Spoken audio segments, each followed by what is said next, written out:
கரூரில் நடைபெற்ற தமிழக வெற்றிக் கழகத்தின் தேர்தல் பிரச்சார கூட்டத்தில் ஏற்பட்ட கூட்ட நெரிசல் சம்பவம் தொடர்பாக சிபிஐ விசாரணை இரண்டாவது நாளாக டெல்லியில் நடைபெற்று வருகிறது.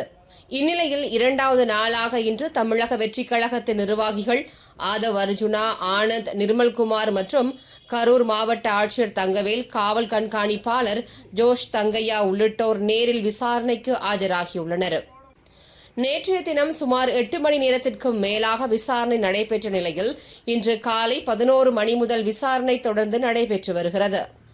கரூர் கூட்ட நெரிசலுக்கு சந்தேகத்திற்குரிய செயல்பாடுகளே காரணம் என்ற தமிழக வெற்றிக் கழகத்தின் குற்றச்சாட்டுகளுக்கு மாவட்ட நிர்வாகத்தின் தரப்பில் மறுப்பு தெரிவிக்கப்பட்டுள்ளது. கூட்டம் கடுமையாக அதிகரித்ததே நெரிசல் ஏற்பட்டு உயிரிழப்புகள் ஏற்பட காரணம் எனவும், கூட்ட நெரிசல் குறித்து வாக்கி டாக்கி மூலமாக கட்சி நிர்வாகிகளுக்கு தெரியப்படுத்தப்பட்டது எனவும் அதிகாரிகள் தெரிவித்துள்ளனர்.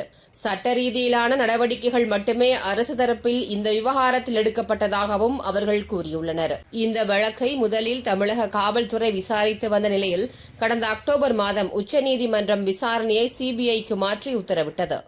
இதையடுத்து சிபிஐ அதிகாரிகள் கரூரில் சம்பவம் நடைபெற்ற இடத்தை நேரில் ஆய்வு செய்து நவீன தொழில்நுட்ப உதவியுடன் ஆதாரங்களை சேகரித்தனர். இந்நிலையில் தமிழக வெற்றிக் கழகத்தின் நிர்வாகிகளிடம் நேற்று முதல் டெல்லியில் சிபிஐ விசாரணை நடைபெற்று வருகிறது.